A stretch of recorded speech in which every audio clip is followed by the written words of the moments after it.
राम राम दोस्तों। महाभारत का युद्ध इतिहास के सबसे भीषण युद्धों में से एक माना जाता है। हालांकि इस युद्ध में भगवान श्री कृष्ण ने हथियार नहीं उठाए थे, लेकिन फिर भी उनकी इस युद्ध में मुख्य भूमिका थी।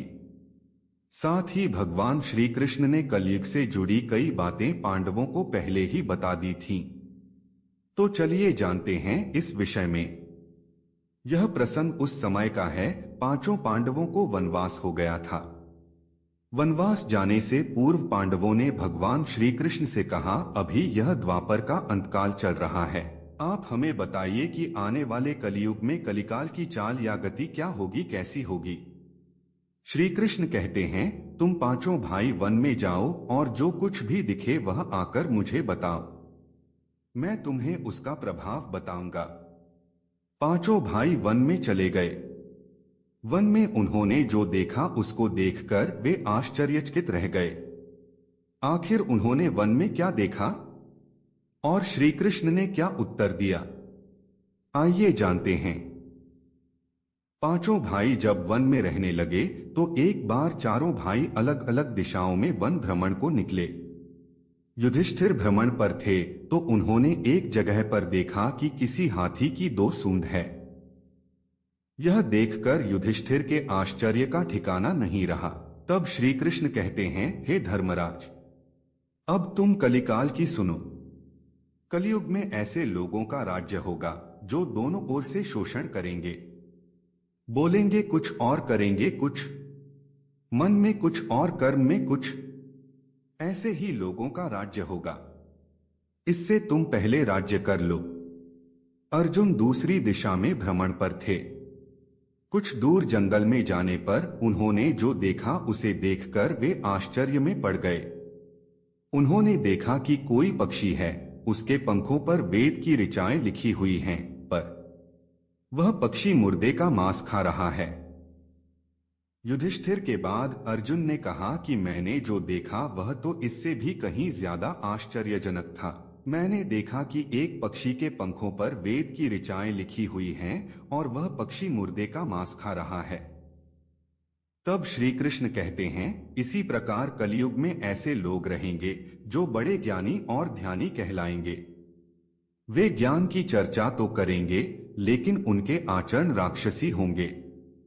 बड़े पंडित और विद्वान कहलाएंगे किंतु वे यही देखते रहेंगे कि कौन सा मनुष्य मरे और हमारे नाम से संपत्ति कर जाए। हे अर्जुन, संस्था के व्यक्ति विचारेंगे कि कौन सा मनुष्य मरे और संस्था हमारे नाम से हो जाए। हर जाति धर्म के प्रमुख पद पर बैठे विचार करेंगे कि कब किसका श्राद्ध हो, कौन कब किस पद से हटे और हम उस पर चढ़े। चाहे कितने भी बड़े लोग होंगे किंतु उनकी दृष्टि तो धन और पद के ऊपर ही रहेगी। ऐसे लोगों की बहुतायत होगी, कोई कोई विरला ही संत पुरुष होगा। दोनों भाइयों की तरह भीम भी भ्रमण पर थे। भीम ने जो देखा वह भी आश्चर्यजनक था। उन्होंने देखा कि गाय ने बछड़े को जन्म दिया है। जन्म के बाद वह बछड़े को इतना चाट रही है कि बछड़ा लहूलुहान हो गया। अर्जुन के सवाल के जवाब के बाद भीम ने अपना अनुभव सुनाया। भीम ने कहा कि मैंने देखा कि गाय अपने बछड़े को इतना चाटती है कि बछड़ा लहूलुहान हो जाता है। तब श्री कृष्ण कहते हैं, कलयुग का मनुष्य शिशुपाल हो जाएगा। कलयुग में बालकों के लिए ममता के कारण इतना करेगा कि उन्हें अपने विकास का अवसर ही नहीं मिलेगा। मोहमाया में ही घर बर्बाद हो जाएगा। किसी का बेटा घर छोड़कर साधु बनेगा तो हजारों व्यक्ति दर्शन करेंगे, किंतु यदि अपना बेटा साधु बनता होगा तो रोएंगे कि मेरे बेटे का क्या होगा। इतनी सारी ममता होगी कि उसे मोह माया और परिवार में ही बांधकर रखेंगे और उसका जीवन वहीं खत्म हो जाएगा। अंत में बेचारा अनाथ होकर मरेगा।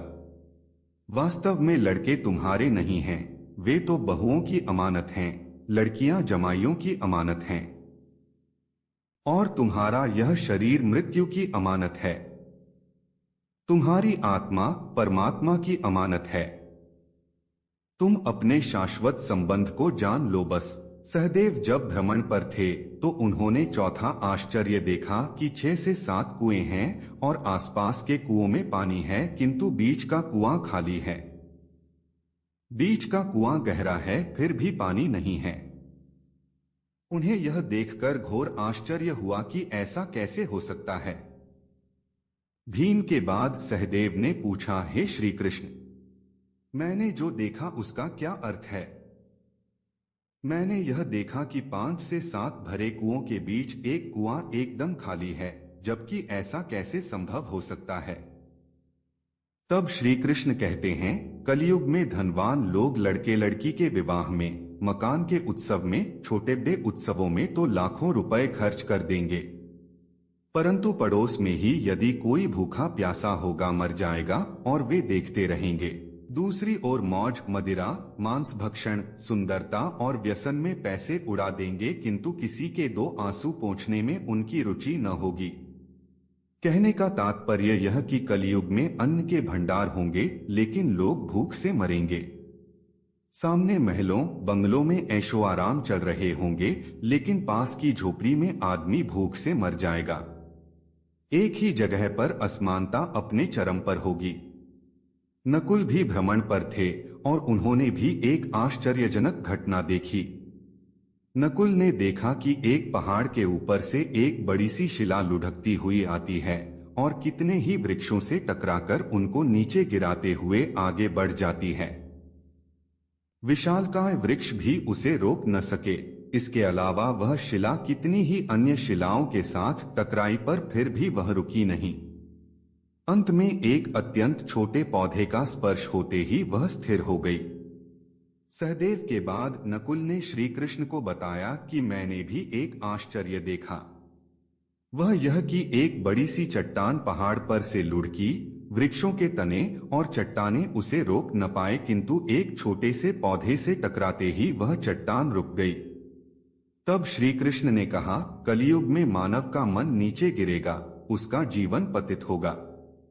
यह पतित जीवन धन की शिलाओं से नहीं रुकेगा, न ही सत्ता के वृक्षों से रुकेगा, किंतु हरि नाम के एक छोटे से पौधे से, हरि कीर्तन के एक छोटे से पौधे से मनुष्य जीवन का पतन होना रुक जाएगा। हरे कृष्ण कृष्ण कृष्ण हरे हरे।